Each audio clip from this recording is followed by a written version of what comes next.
sex and gender. Some people believe that these are synonyms, that they're the same thing, but I'm here to tell you that they're not. Sex and gender are two separate things. Sex, or one's biological sex. Your sex assigned at birth. So the mom's giving birth, catches the baby, looks at the anatomical parts, bada bing, you have a boy. Send them on their way. That's your sex assigned at birth. Now, gender is a social construct. Our society, our cultures, and those around the world dictate what is feminine and what is masculine. What does a little boy look like? What does a little girl look like? And these are not biological or genetic. They are socially constructed. So kind of the most simple version of this is boys like blue and girls like pink, and that's just how it is. That's not true, because you go back not very far to the early 1900s, it was actually the opposite, where boys wore pink and girls wore blue. So it's just kind of ridiculous. But at the end of the day, these are socially constructed ideas. Just like the idea that boys are more aggressive, or they're more independent, or they're better at math, or they're more likely to lash out physically. These are socially constructed. Just like little girls aren't inherently more people-pleasing or inherently more good with the group. Those things are socially constructed and dictated. So for those of you who think that you've been to a gender reveal party, I'm here to tell you you haven't. You've been to a sex assigned at birth party, but it has a lot, it doesn't really have the same ring to it. To a gender reveal party, that would be, a couple of years in when the child tells you what their gender is. So gender, we can break it down even further to these two concepts. Gender identity is, what is this person feeling on the inside? What do they know to be true about their gender? And you might not have any idea based on looking at someone what their gender identity is. Gender expression is like what they're giving you on the outside. What kind of clothes are they wearing? Are their fingernails painted? What is the length of their hair? But I also want to highlight the fact that those things are socially constructed. We've dictated that women have longer hair and wear dresses and paint their fingernails. But that's their gender expression. That's what they're giving you on the outside. All right, some more on gender. So cisgender, if you're a cisgender person, it means your sex assigned at birth, what the doctor said, told your parents, and your gender match. So you're cisgender if those two things match. So baby boy is delivered. The doctor says, okay, you got a baby boy. The child grows up. They're 3, they're 4, they're 5, and they're like, yes, I love trucks. I love hanging out with other boys. I'm a male. Transgender is when your sex assigned at birth and your gender identity don't match. So this could be a trans woman, be a trans man, even non-binary if you think about it, because if you're born, your sex assigned at birth is female and then you identified as non-binary, there's still a difference there. So non-binary people are also transgender. So speaking of non-binary, so every non-binary person identifies and has an understanding of their gender in a different way. So it's not like a 50-50 half male, half female situation. You would have no idea how that person identifies as far as their gender unless you ask them. But usually it's the feeling of not identifying with one or the other. It's kind of a yes, no, also it's kind of all encompassing. So you kind of have to ask the non-binary person how they identify. And then gender nonconforming is kind of like an umbrella term. I would say trans people are gender nonconforming. Non-binary people are gender nonconforming, but it also can just be used as an umbrella term. So personally, I identify as a female, but a gender nonconforming female. So even though I still identify as female, I would say I have less of the kind of classic socially constructed traits of a woman in that, I might be more likely to, put my hat on backwards or not wear makeup. And again, these are social. Pronouns. So the pronouns thing has gotten a lot of airplay, I guess. There's a lot of drama around this. And what I'll say is, whatever the person says their pronouns are, that is the beginning, middle, and end of that sentence. That is what their pronouns are, period. And your job is to use those pronouns. Now, there's also a lot of fear of, what if I mess this up? What if I misgender someone? You will. Of course you will, you're human. I've done it, and the best thing that you can do is stop, quickly apologize. We don't want to make it over emotional, and we don't want that person to have to cater to our feelings. You stop, quickly say sorry, and then do better. And the work is on the back end where you actually do better. And so just to say, whatever the person's pronouns are, they are. All right. This is Alok. This is an incredible human being. They are a creator, an artist, a comedian, but mostly they are a trans activist. So Alok is a trans feminine person, and they've written books, and they are just big in the trans community as far as being an advocate for that group. And Alok says, gender is not what people look like to other people. It's what we know ourselves to be. No one else should be able to tell you who you are. That is for you to decide. All right, has anyone ever seen the gender unicorn? All right, so that's nice, okay. So the gender unicorn was created by TSER, the Trans Student Education Resource Center. So this is a really cool thing that we can use. So if you're a therapist, you can use this with your clients. If you are exploring your gender or your sexual orientation, this is something that you can use. And parents can also use it with their children. So I would say if you're going to use it with your kid, number one, make sure that they want to do it. No one likes homework. Even trans kids don't like homework. So, and then number two, if you're going to ask someone to do something this vulnerable, you have to do it yourself. You can do it with your child. You get to print out one for each of you guys and then do it together. So it can be a little confusing. So if you want to go on YouTube, you can say, how do I fill out the gender unicorn? There are some creators who have created some short and easy videos to watch. But I'm going to go through it with myself as an example. That way you can kind of see how this works. Anyone have a cat? Oh, look at this. It's not working. Oh, okay, anyways. So it's broken down into 5 different areas. Gender identity. What I said earlier is that's what people are feeling on the inside. Gender expression. What are they giving you on the outside? Sex assigned at birth. What did the doctors say? Physical attraction to is like sexual attraction. And emotionally attracted to is like, who do you want to be in? So usually the most straightforward is sex assigned at birth. So the doctor said, you have a bouncing baby girl, and they set me on my way, so my sex assigned at birth is female. Then you have these 3 bars. So you have women, men, and other genders.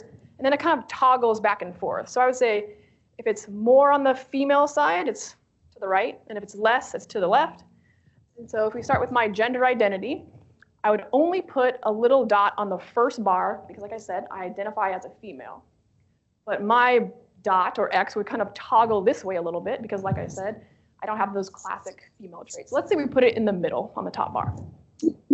That's how I feel on the inside.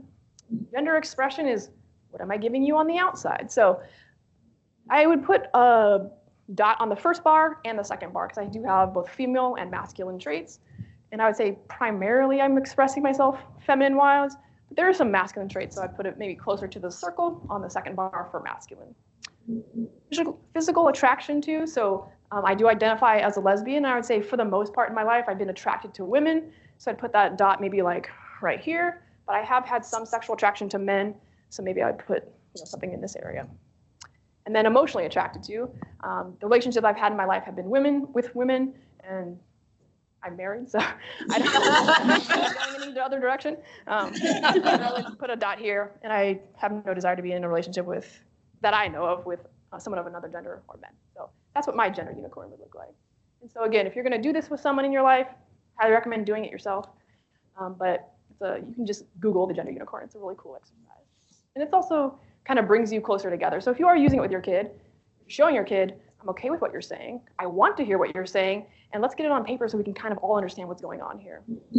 I'll also say I've done this multiple times in my life, and those dots on those bars fluctuate, and that's okay.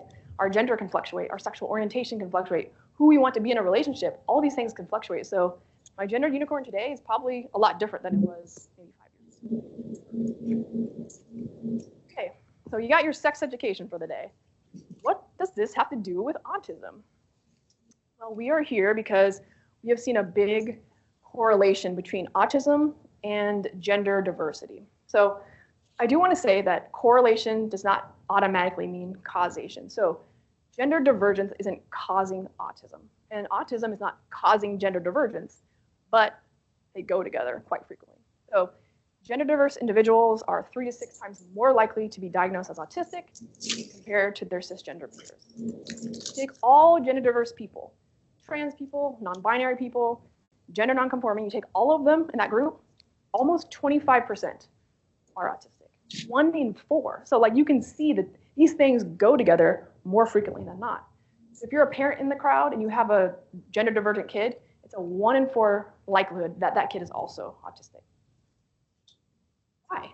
Why would these 2 things go together? Well, there's a lot of reasons. So first of all, if you think about an autistic person, they have a different relationship socially. They have a different relationship with how they interact socially. And if you take that and you take gender, which I said earlier as a social construct, it would make sense that there's some fluidity there. So autistic people might either, one, not understand the nuance of what gender is and how gender should show up, and that if I'm a girl, I should be wearing pink, and the autistic person might not understand that because of social differences. Or the autistic person could just not care. They don't care if they're supposed to wear pink. They don't care if their hair is supposed to be long. The autistic person has a different relationship with how they show up socially. They naturally have a different relationship with how they show up as far as their gender. I've also noticed that autistic people kind of have a different relationship with their body. It feels different to be an autistic person in an autistic body. It's different than if you are neurotypical from my experience. So, I've asked autistic people, like, I don't ask the question anymore, are you a boy or a girl? Are you male or female? I ask them, is there any fluidity to your gender? It's more of an open-ended question. And that's important because almost every single time there usually is. It's either, I don't understand this idea of this or that boy or girl. That doesn't make any sense to me. That's not how humans work. Or they'll say, I'm just a human in a body. Like they don't even relate to the concept of gender. So if you talk to an autistic person about their gender, you get a lot of very, very interesting feedback. And I think that's really cool. And like I said, just if I were to ask you guys the question, you think about what your gender is for me. What does it feel like to be a woman? Like physically, what does that feel like? It's a hard question to ask. And it's even more challenging for an autistic person who has a different relationship with their body. What do I do? What if my autistic client or my autistic child or my autistic spouse come to me and say, I'm questioning this. I'm not really sure what's going on. Maybe I'm not what I thought I was when it comes to my gender. So what do we do about that?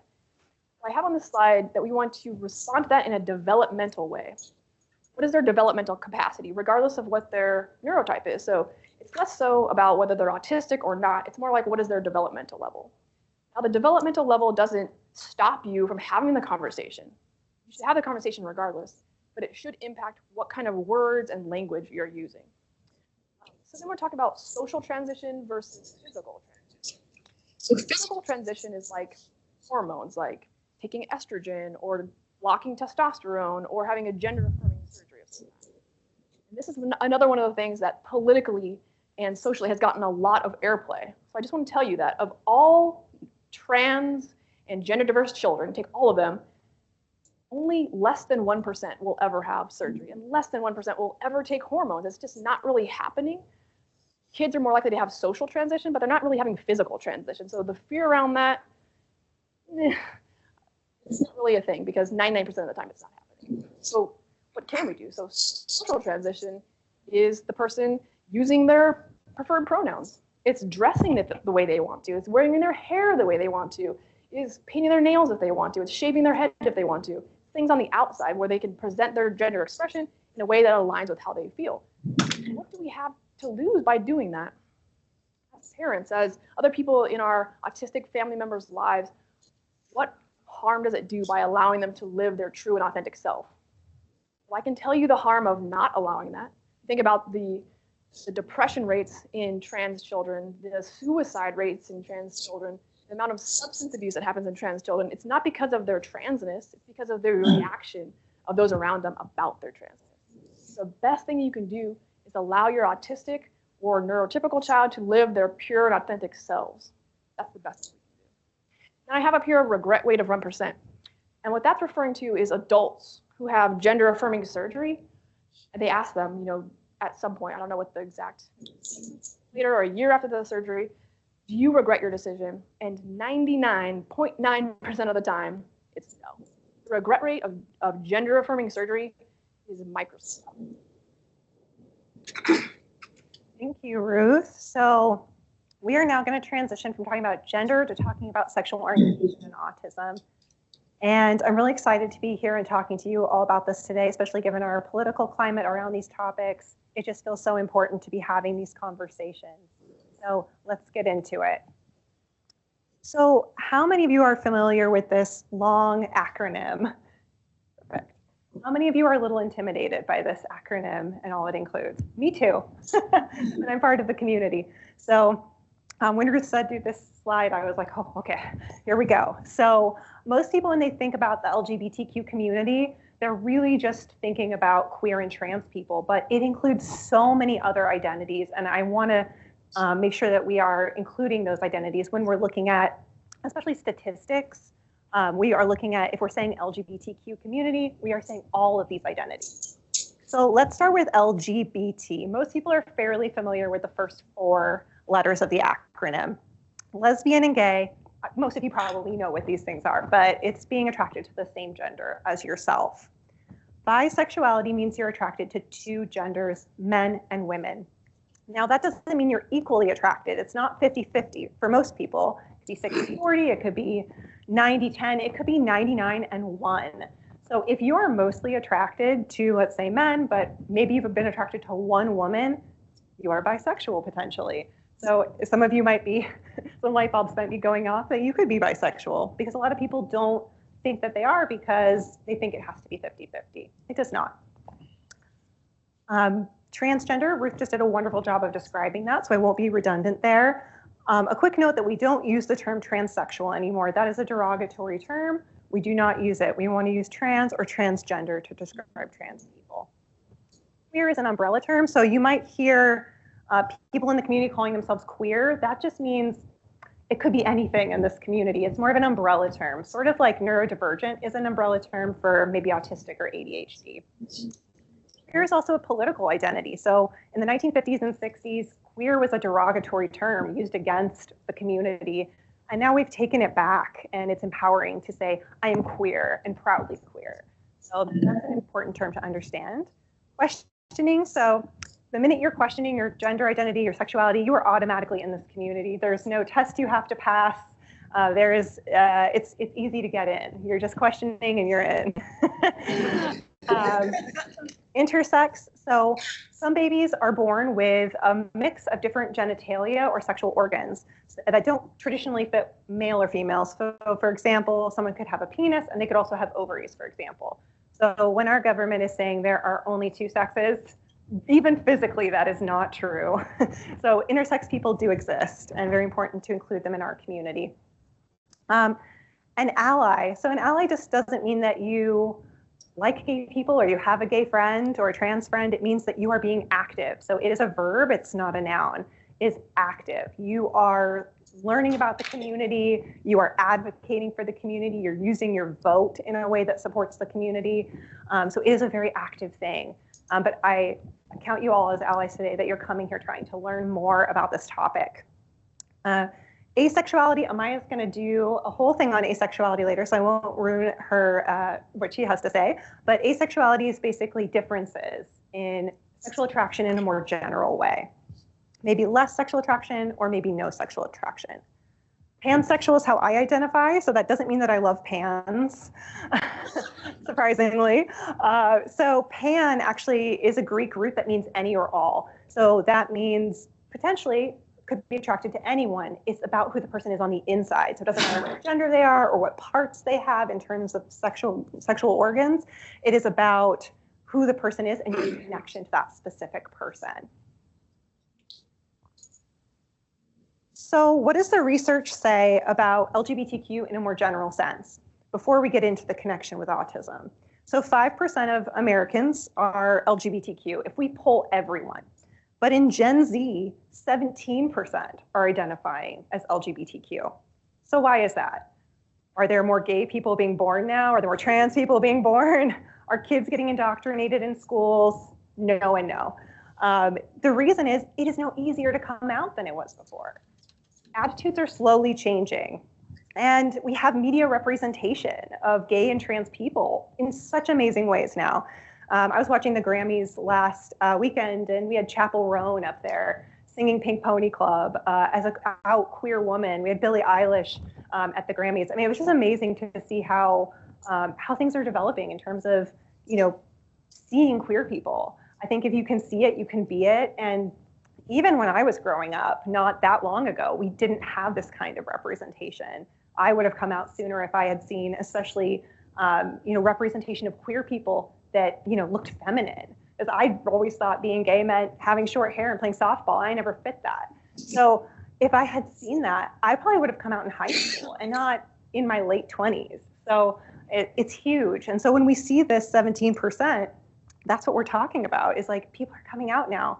Now, if we now reflect on the 5%, this now looks pretty sad when I look at this 5%, because what I see is so many people that didn't come out. It's not that we have more gay people now, it is that it's always been 17%, maybe even more. But a lot of people, especially in older generations, are still closeted to this day. So what is the connection between sexual orientation and autism? This is the question that you're all here for. So we can see that autistic people are 8 times more likely to identify as LGBTQ. That is wild. 8 times is a huge difference. So why is this? There's a couple reasons that we believe this is true. So the first is what Ruth was talking about earlier, which is social differences. So autistic people tend to be pretty blunt. They tend to be pretty fact-based. For example, if you have an autistic person over for dinner and they do not like the dinner, what are they going to say? The meat is salty or undercooked or overcooked. They're just going to tell you it like it is. If you have a neurotypical or an allistic person over for dinner and they don't like it, what are they going to do? They're going to eat it. Apply this to sexuality, right? If you know you're queer and you're fact-based and you're blunt and you are autistic, you're going to be like, I'm queer. My pronouns are they, them. The meat is dry. They're going to be very literal. And a allistic person might really consider, how is that going to make other people around me feel if I say who I am? How's that going to impact my relationships, my work, my career trajectory? The social appropriateness of being like this may be in a red state in particular. So they're going to hold it in. They may not come out, or they might take longer to come out than autistic people, because they are just going to be who they are. They're going to be blunt. They're going to be fact-based. The other aspect of this is that when you grow up autistic and you don't know that you're autistic, you have this sort of special interest that develops in understanding yourself, where you're like, what's wrong with me? Why don't I fit in? What's going on? So you start to really look inward at a very young age. Why am I different? And when we look inward at a young age, we get in touch with sexuality and gender in a different way. So autistic people are very much more likely to just come to it earlier, to express it earlier, and that is reflected in these statistics. So all that to be said, I don't believe there's a difference between how many queer and trans people there are in the autism community and how many there are in the allistic community. I think it's just a difference in how it's getting expressed. So I wanted to pause here and go off a little bit, so bear with me, but I wanted to talk about autistic people and sex in general, because I think it's so important that we're here talking about sex in this community. Autistic people are seen as childlike. They are seen as not having maturity or agency. They're not seen as sexual, period. So it's important to be here talking about this, because just because someone has communication differences or social differences doesn't mean they don't have a sexual identity or a gender identity. And this really leads to a lack of sex education for autistic kids in particular, and lack of conversations about this in general. So I just wanted to highlight how important it is to talk about sex in the autism community, but also in the disability community. And we really don't talk about this, and I hope that this presentation starts more and more conversations, because I think it's inherently so humanizing to autistic people to talk about all aspects of life as it applies to the autistic community. So as Miranda said, I will be talking a bit about asexuality, as I think asexuality is often overlooked when we're talking about the LGBTQ community, and they're important members of our community. So similar to the word queer, I sort of see asexual as more of like a spectrum term. Asexuality can encompass everything from someone who experiences no sexual attraction to anyone to sexual attraction under certain circumstances or with certain people. So anything from completely asexual to like demisexual. When we're talking about asexuality, I think we can often look at it as something kind of infantilizing, right? I think there can be this assumption that in order to be a full-fledged, mature adult, sexual attraction and sexual experience is part of that, and that is not true. Asexual people can have very intimate, mature relationships without necessarily having to have sex as part of that relationship. And talking from a clinical lens, this is something that I ask my clients when we are talking about relationships, not automatically assuming that they are having sex, but asking, is sex part of your relationships that you have with folks? Another important thing to note is that asexuality, folks can know they're asexual without ever having had sex. Similarly to folks can know that they are gay or are a lesbian or are straight without having to engage in sexual activities with folks.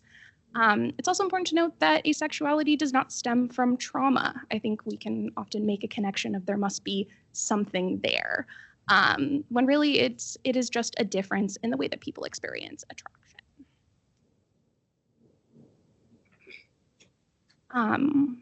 Next slide. Another thing that we've seen quite frequently with working with autistic individuals is non-traditional relationship structures. And what we mean by non-traditional relationship structures is anything that deviates from monogamy. So this can be polyamory, this can be consensual non-monogamy, this can be non-hierarchical relationships. And as we've been talking about sex, I think it's also important that we recognize that non-traditional relationship structures are not inherently about having sex with more people. It's about all the other things that you can get from non-traditional relationship structures and having multiple partners, whether those be intimate partners, queer platonic partners, things like that. So we have found that a lot of our autistic clients tend to find themselves in maybe more non-traditional relationship structures. One of the things that we've noticed that seems to work for a lot of autistic folks is that these relationship structures often come with very, explicit and negotiated conversations about rules and boundaries in a relationship, where I think in monogamy, often those kinds of, what is cheating, what is, exclusivity are kind of assumed rather than, poly and, consensual non-monogamy allows for more freedom in developing a relationship structure that works specifically for the person and their partners, rather than trying to sort of like stick yourself into a box that maybe doesn't work with the way that you see love, the way that you see relationships, with the way that you see intimacy. And this can allow for a lot of autonomy for folks and feel really like comfortable. It can also become a special interest for folks. There's a lot of interesting discourse around polyamory, around what those structures look like, the kinds of, attachment things that you have to kind of confront in order to be in a relationship like that. And that can be really, interesting for a lot of folks and create a lot of like interesting conversations and exploration.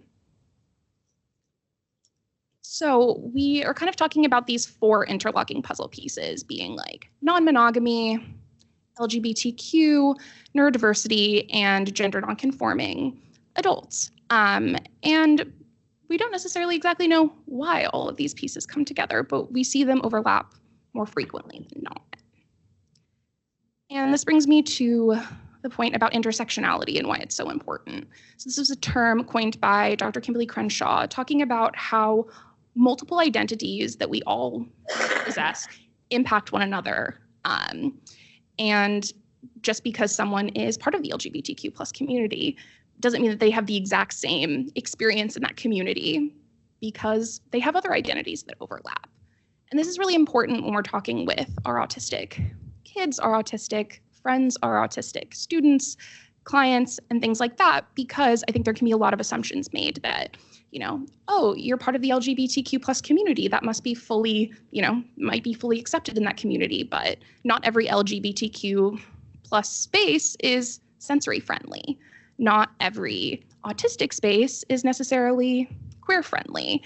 And these things can overlap and interact and create, different challenges and different, things to consider. And I think it's important that we understand and ask our clients about their multiple identities and where are they feeling maybe left out in certain areas, and where they are feeling accepted, and the ways that those all interact.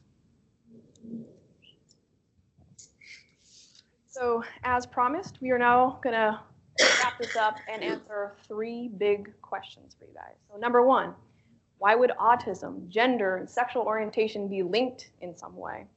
Number two, can we trust an autistic person to make the decision about their gender or their sexual orientation?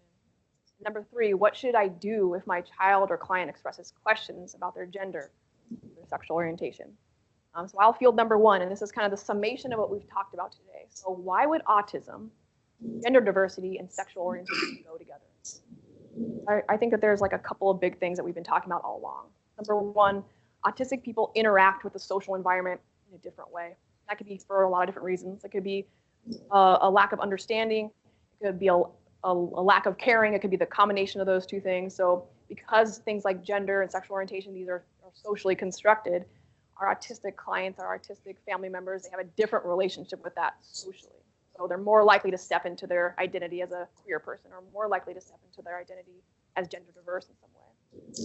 Autistic people also think about these things in a different way. Like I've said before, when I talk to an autistic person, they think it's almost ridiculous that gender is a binary, or that even sexual orientation is either straight or gay and there's nowhere in between, or that these things are stable in some way, which they're not, they're fluid. So autistic people think about these things in a different way. Gender and sexual orientation and sex in general also feel physically different in the autistic body. It just feels different. So we have social, we have mental, what we're thinking about it, and we're talking physical. So these three things contribute to these things not causing each other, but overlapping and correlating more frequently than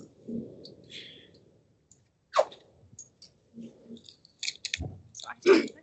Which is, can an autistic person be trusted to make their own decisions about their gender and or sexual orientation? And the answer is obviously yes.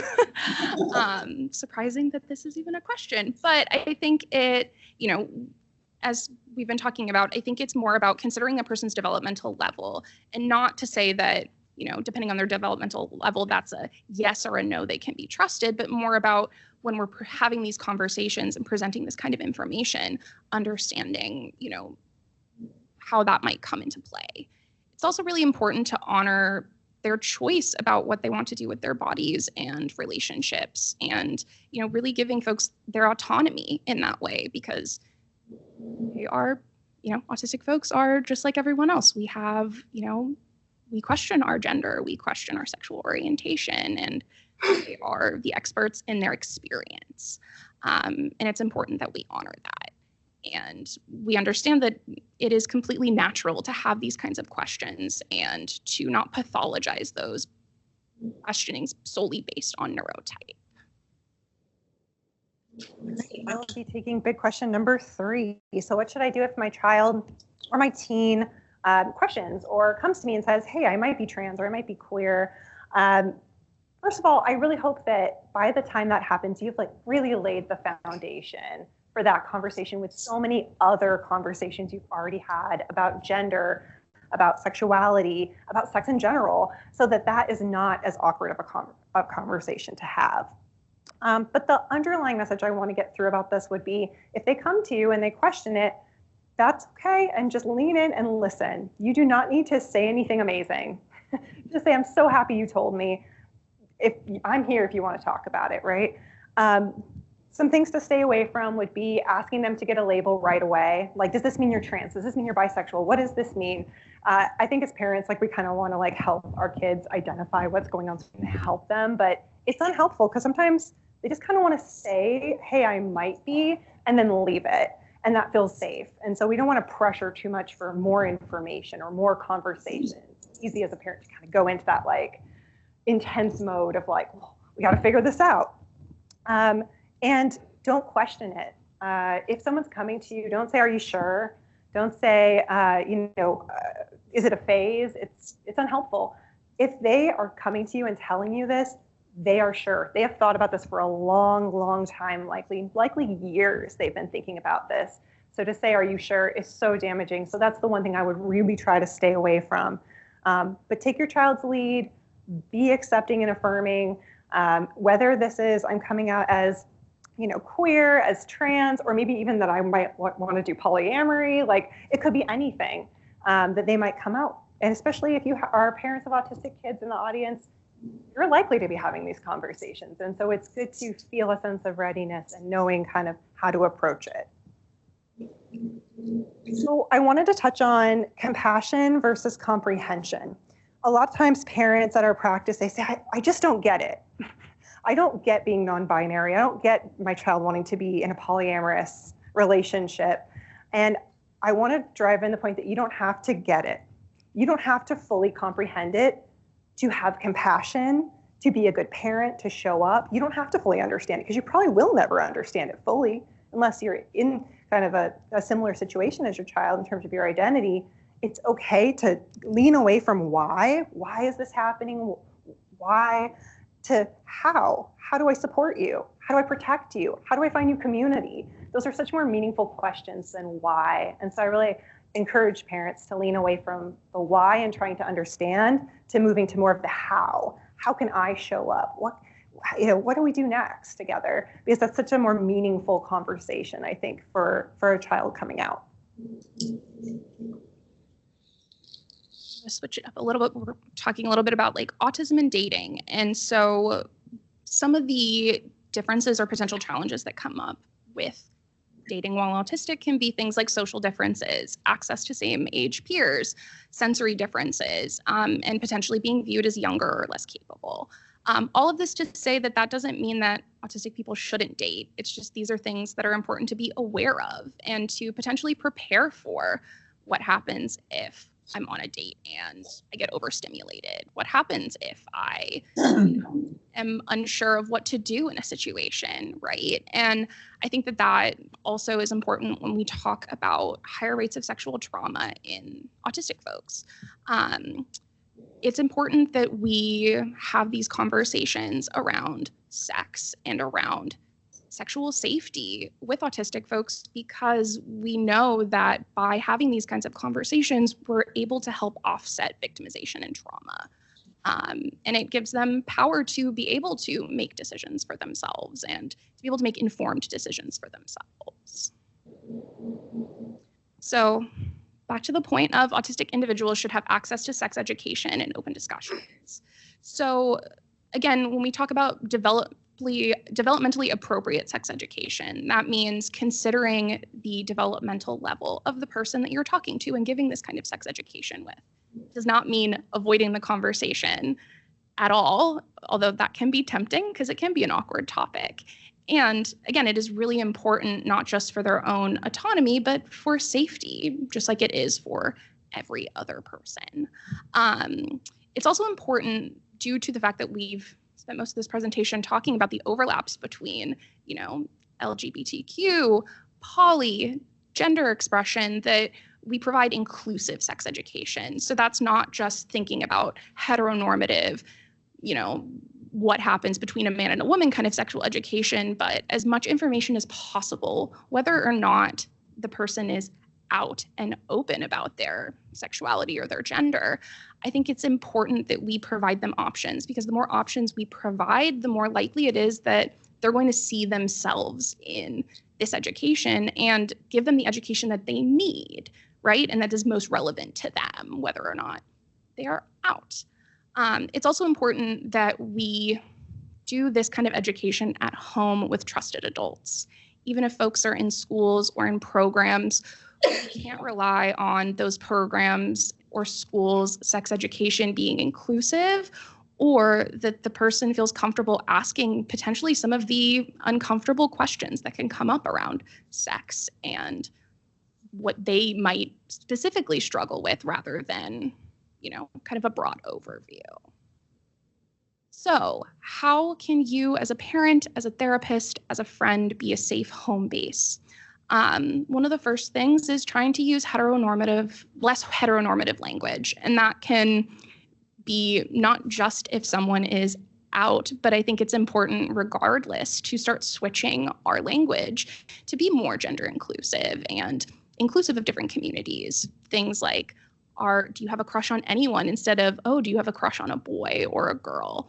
Because we don't know. People might be questioning those kinds of things, and we don't want to continue to reinforce that this is the only one way to be. Similarly, asking your child or their friends what their pronouns are and using those pronouns accordingly. And as we've talked about, acknowledging when we mess up those pronouns and correcting ourselves. Showing and allowing queer media is important because we want to see ourselves represented, right? We want to see that there are queer adults, trans adults that go on to live beautiful, fulfilling lives. And that allows people to feel like, oh, okay, I can do that too.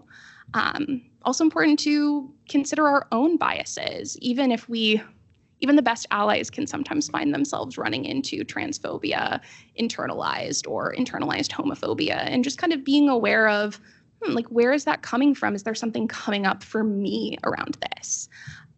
Also putting yourself and your child around other queer individuals. Again, it gives access to being able to ask questions that maybe you don't have the answer to, but another trusted adult in the community might. And again, giving sex education that's inclusive of all orientations, and also including asexuality, demisexuality, all of those things included, because I think, again, we can maybe pathologize, oh, if you aren't feeling sexual attraction, that's something wrong with you, when entirely that's okay, and just, again, another difference that some people experience. Right, we made it. Let's sum it up. There is absolutely a correlation between gender diversity and autism. Of all gender diverse individuals, almost 25% of them will be autistic. There's absolutely a connection between sexual orientation as far as being part of the queer community and autism. Autistic people are 8 times more likely to be identifying as something other than heterosexual when compared to their cisgender peers. Autistic individuals deserve and need and should be afforded respect, autonomy, and understanding as they explore their gender or their sexual orientation. We must absolutely provide our autistic children with robust sex education. Kryptonite of sexual violence. It is what will help get those kids safe, and as they grow older, it will continue to keep them safe. So have the hard questions. That's how I want to end this with you guys. So thank you again. Little me is happy that you're all here, and big me is happy that you're all here. So Miranda, Amaya, and I, we're just glad that you're here getting this information. We do have some time, so if you have any questions, I know there's a microphone that they're going to use so we can hear you. Is this one on? Okay, good. So we have a helper in the audience that's going to walk around with the microphone so that we can all hear your question. And then we will also be taking some questions from our online guests as well.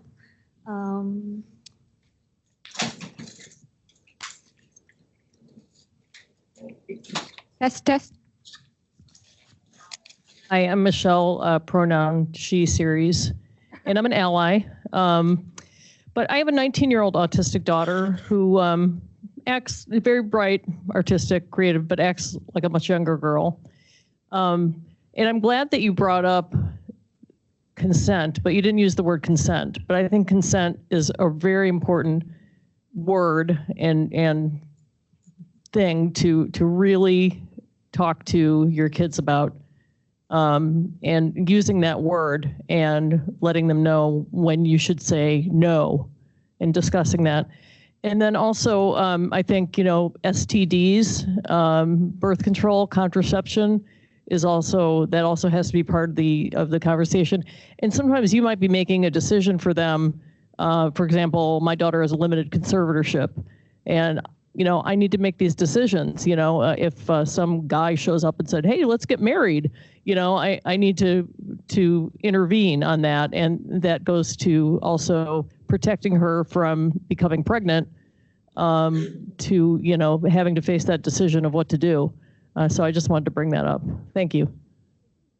Yeah, that makes me think of, if we don't tell our autistic child what sex is, how will they know when it's happening to them? How are they going to verbalize to me someone's touching me in an inappropriate way if they don't even know what it is? So that's why saying it out loud and sharing the information helps in that situation. And then to your point, as our children age into adulthood, we are going to have to walk alongside them as they make these very challenging decisions that are hard, regardless of your neurotype. So the more we can talk about it, the more we can diffuse that and work it through and see what our child is capable of. They might be capable of going on a date, but maybe they're less capable of consenting to marriage or something like that. So, but just giving them the opportunity to tell us what's going on and opening up that conversation is incredibly important. I was just going to say that consent conversation can start so young. You could literally start with like a 1.5-year-old child about consent. Do you want to give this person a hug? Do you want your uncle to pick you up? How does that feel? Telling them they can say no. Adults force kids to give hugs all the time. We don't need to do that. We can teach them they can say no at such a young age. It doesn't even have to start with sex or sexuality for that to be the case. When I help my daughter get dressed, I ask her, can I take your pants down? Every single time. Every time. That way she knows she can say yes or no, even to me as her parent. I have a question because I've done some research and it brings a question. I know that some psychiatrists are saying that if you have like complex post-traumatic stress disorder, and then you might not like yourself, and so you're saying that you look at your body as the part that you don't like and you want to change it. And I was just my son, he went to the psychiatrist and kind of diagnosed himself, and maybe he's right, but right away they start ordering hormone therapy on him, and he's on hormones. And I mentioned this, that, he did have a traumatic some events with a father that, we divorced at 6, but when he was 6. But I just think that should have been explored. And I've told him, and like, what do you guys think of that? I mean, I just think that they should have explored that a little bit more. There was a time where people thought that homosexuality was caused by sexual violence as a child. Like if you were molested by a male, you're going to suddenly get these urges towards males and you're more likely to be homosexual. But they've actually dispelled that. There's no connection between childhood sexual abuse and your sexual orientation. But I do think that these conversations, making the decision of taking hormones is a big deal. So like, you don't need to do that fast. Like we can pump the brakes a little bit. You can have a conversation. The child can talk to a therapist. We also don't want to put unnecessary roadblocks in the way, but we do want to have the conversation because taking hormones is a big deal. And so I'm not sure if there's like an explicit connection between the trauma that your child went through and their desire to take hormones or mix, but having the conversation. Yeah, we've been having conversations, but like he doesn't know if he doesn't care if he dates a female or a male because he wants just a connection and a lasting relationship. And that's all he wants. And so he doesn't care. And I said, well, someday he might have surgery and he doesn't like his body. I said, would you like to have a vagina? And he said, no, probably not. Now he's in hormone therapy. So I don't think he's having the right psychiatrist. I can't answer that question. It sounds like it's a complicated situation. I would say, regardless of if you've been traumatized or not, being able to explore your gender is important. Whether you should be on hormones or not, if he has the wrong psychiatrist, maybe you can find a second opinion. Well, do you see clients like that? Yeah, I mean, like I said before, all of these things are very, very complicated. Like they're not black and white. And so regardless of if you're autistic or typical, I think it's important to like have a continued exploration of it. Has your child said he doesn't want to take hormones any longer?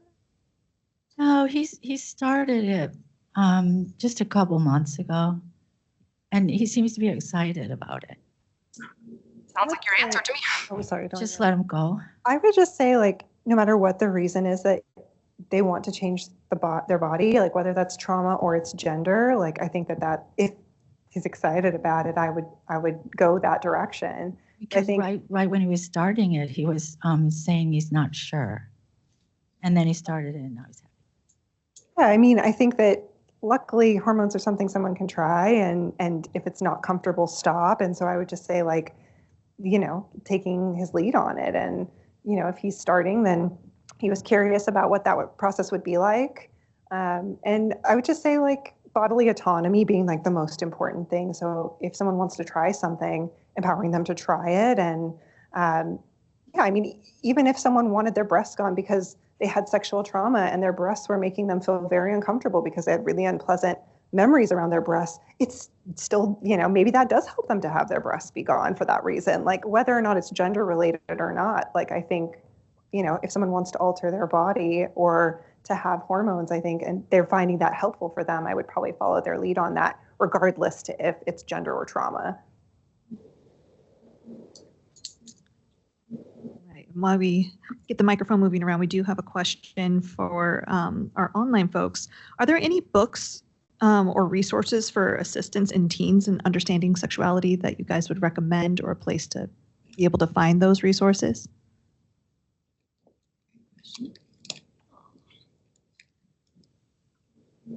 I don't know if I would know one just off the top of my head.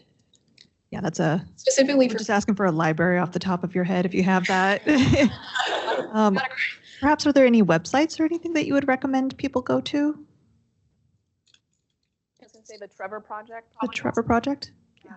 It's good queer-based content in general. And I think also just finding people that are similar. Like there are a million podcasts, there's a million creators that are like having this experience, and like Miranda said, like you can't see it, it's like hard to be it. So it's like there are opportunities for you to like read your content or read your books or listen to a podcast. But the Trevor Project does specifically cater to that population. I would say Alok too, that was on your slide. I'm forgetting their last name, Alok. Scroll back.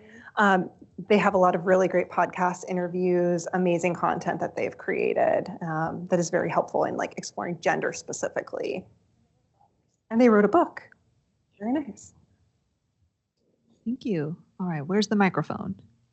Over here. Hi, thank you for your presentation. One of the things, less about deciding what your sexual orientation and gender is, but more about kind of thinking about on slide 37, the statistic around sexual abuse in the autistic community, and the conversation that you just mentioned again about autonomy and bodily autonomy, something that I'm thinking a lot about, and it came up, I feel like it keeps coming up. And I think there's a tension between bodily autonomy and developmental capacity of making choices around sexuality. And I feel like that's a real tension for me as a parent.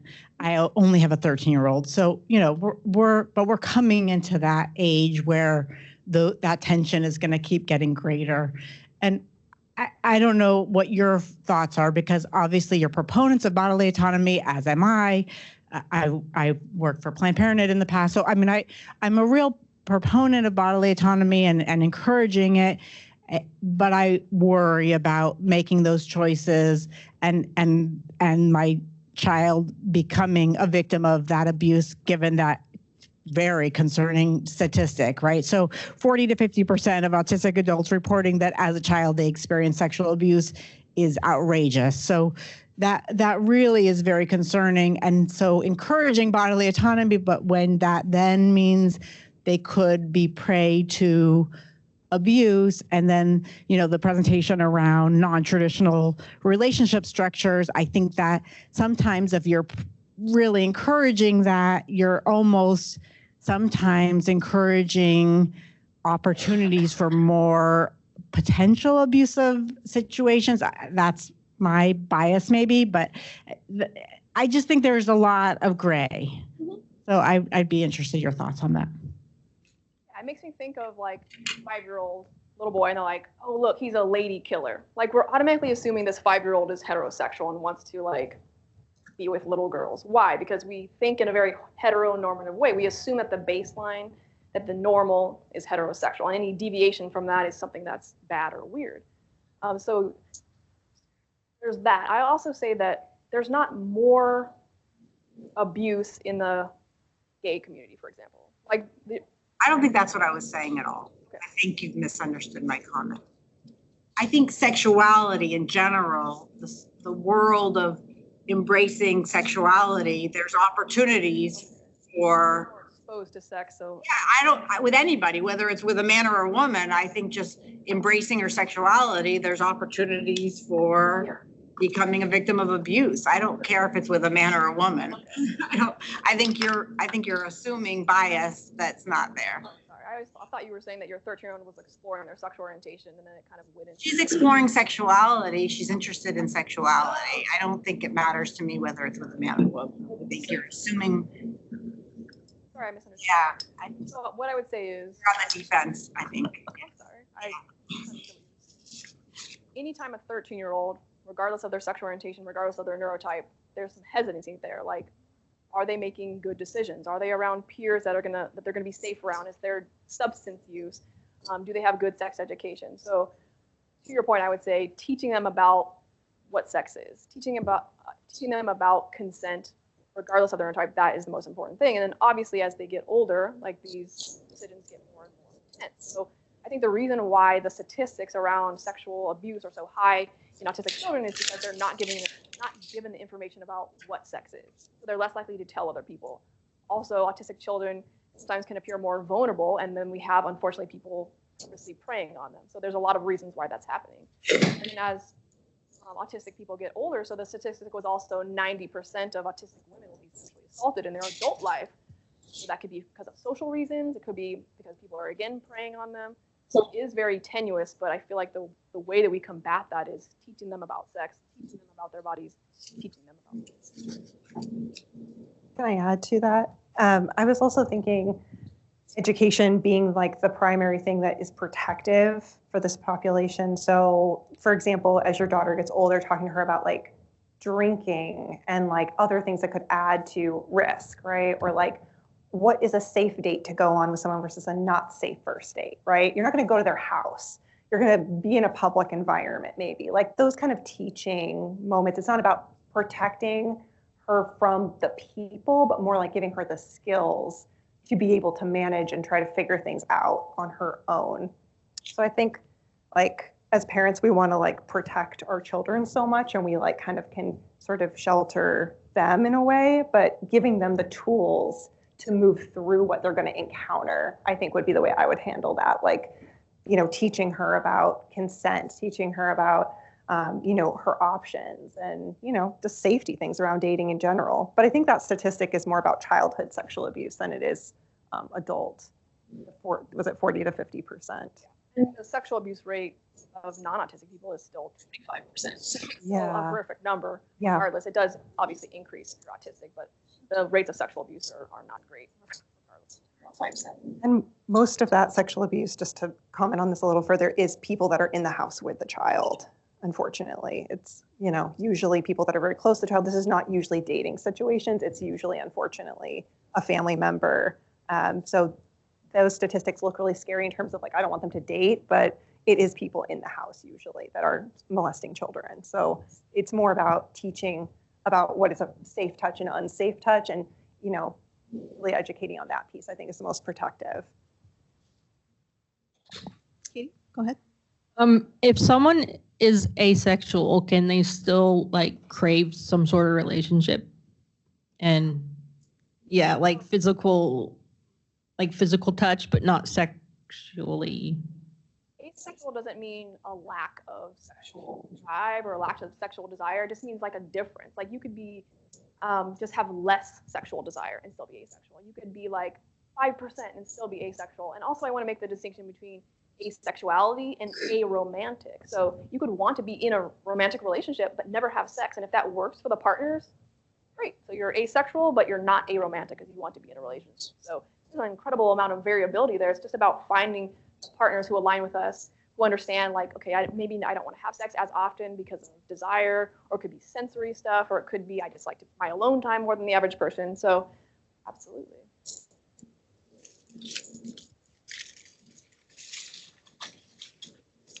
Okay, so I wrote this down so I don't forget the questions.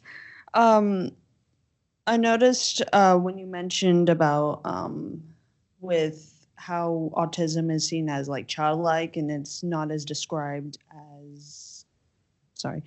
as in like how many times you see in media and how autism is seen like in movies, for example, like there's like a child with autism or something like that, like seen as an inspirational story or something like that. In a way, it can be a little degrading. So why is it seem like that? Not just with autism people, but with children are seen as like, I don't know, like the little me's or something like that, which is why children or like people trying to find their sexuality feel like, does that make sense? I'm sorry. I think it depends on what your culture is. So I would say in our American culture, there's a fear around children's sexual beingness. Like you don't really talk to them very much when they're 5 or 6, and then as they get into a teenage years, we're like, oh, I don't want to talk to them about sex. Like there's like this tension there, and so I feel like sex is a part of human experience and it's a part of life, and it's developmentally appropriate for kids to explore what that feels like. But in our culture, we don't do a very good job. We don't like to have the conversation. And with autistic people, it's even more so. Like even autistic adults are like viewed as more infantilized in a lot of ways. Yeah. They're devoid of sexual desire, or they shouldn't be a sexual being. And again, I think it's to do with stigma and ableism and prejudice based on people who are not autistic, just like assuming this about autistic people, but also like this discomfort with thinking about autistic people engaging in sex. Like we all have to come to terms with what that means for us. Yeah, like if you see like earlier commercials on like Autism Speaks, for example, like how did it go? It was like a mother talking about like taking her daughter and driving off the bridge somewhere or something like that, or like I am autism commercial. So why is it like just demonized? Is it just because of lack of understanding, or? I think that's a complicated answer to that. What do you guys think? Go ahead, Amaya. Oh, I was just going to say that it wasn't even long ago that the theory around autism was that autistic people didn't have souls. I mean, that was, not long ago that was the theory behind autism. So like there's been so much dehumanization in the autistic community, and I think it's getting better, but it's still present. And just because someone communicates differently or they regulate their emotions differently doesn't mean they're less intelligent. It doesn't mean that they are less of a person. But I think that stigma is just really still there, and it takes a long time for stigma to go away. And I think we're still pretty deep in that, unfortunately. Thank you. I'll bring the microphone up front here, actually. Thank you.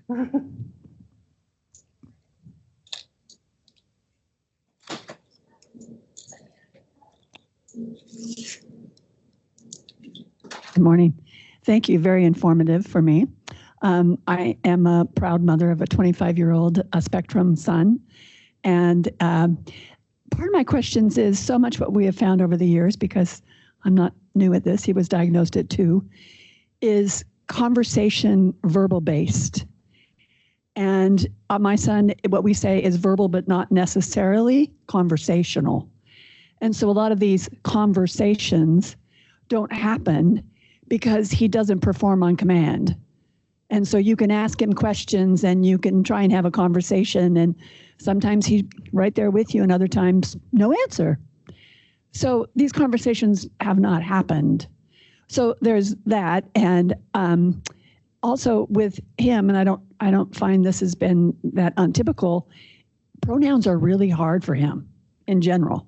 So when you start talking pronouns, pick your pronouns, he doesn't do pronouns very well in general. So my question in part, is your slideshow available to us parents? Because one, I'd like for my husband to understand this a little bit better. But 2, he's very visual. Whenever we would do therapy, I'd say visual based. Don't do talky, visual. And so if there's a PowerPoint similar to this or a website that would have this kind of information to support parents and having these dialogues, but not so dialogue, but to open up these conversations for more information, an abbreviated form of yours perhaps, then he would get it and might be able to indicate a lot better verbally or pointing or whatever, or at least for him to start considering these things in his own mind that maybe he hasn't before. That's my question. That's a really good question. I think it goes back to what we were saying about developmentally appropriate, but also communication styles vary widely for autistic people. So unfortunately, even in the people who have lower support needs and are fully verbal and don't have any intellectual delays, kind of like the least challenging of all the autistic people. Even for that community, we don't have enough resources. So to be able to have that for what you're saying, like it's just not out there. I think that that's really important. Like communication can be a touchpad, it can be speaking. It's different for every person. So. Even abbreviated version of yours that, he didn't need to know the statistic, a lot of the other stuff, but even just adapting your beautiful Wanderer presentation for our community, that specifically for that, you guys are, all of you who are so knowledgeable, are in a perfect position to create this tool, other than what was it? Not the porcupine, what was it? The Unicorn? Unicorn. Okay, porcupine, no. Pretty porcupine-ish, but other than the unicorn, which again, with a 25-year-old son, I'm constantly up against age appropriateness. Come on, age appropriateness. His day program wanted him, where he goes to college, wanted to show an animated film today, so I kept him home. It's like, I don't think so. So age appropriate, which I think could go a long ways with yours, but more visual, not always so talky. There's a real need for that kind of PowerPoint. Yeah. Just putting it out there. I challenge myself this time next year. Okay. And I think just the fact that the Autism Society is having a talk like this, it shows like maybe some of these groups, like we have lots of booths that were lining these halls. Maybe someone can come up with something like this. We'll have to propose the challenge to autistics. Fair enough. To the Autism Society. All right. We'll put it back on you, Alyssa. Challenge accepted. I'm an autistic adult, and I work with autistic kids. And before the pandemic, a few years back, we did have a nurse come to the adult information group. I don't remember her name, but maybe Shirley Fett could let us know, or ask the Autism Society.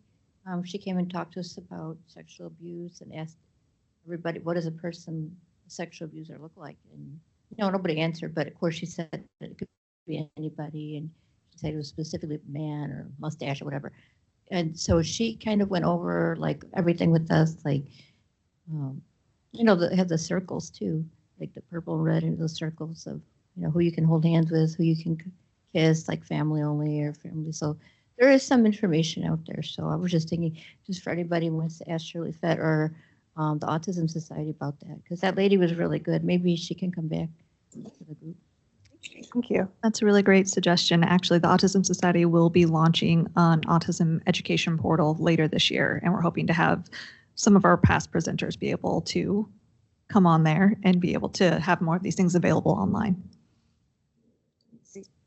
Hello there. My question is about, I have a daughter, she's 13 years old, and she's in the autistic spectrum. And the question is about hierarchical relationship when she starts dating eventually, because she like to please people. And my concern, even if you provide the information, what is consent, what is sexual education, but she gonna have the pressure to be with that person, either a male or female, it doesn't matter. But what do you recommend in terms to try to be forced, even though she know what is consent, she know what I have to do, but because she want to be with that person, how she can refuse one way or the other this hierarchical pressure that she can encounter? I think conversations around masking would be really good for that, because I think especially autistic women, can blend and camouflage really well because they learn to camouflage their autistic traits very early on. So people pleasing and masking are kind of one and the same. So I think just having conversations about authenticity, masking, assertive communication, I think all that could go a long way. I don't know, Maya, did you have anything to add to that? I think it's also important to self-esteem and self-confidence. Oh, thank you. Because I think that can also be a big part of if we're kind of putting ourselves in situations that maybe don't really work for us. Like, why is that? Why are we not necessarily like looking at ourselves as, having value and having autonomy to like stand up for ourselves or kind of to put ourselves first. All right, we have time for about one more question.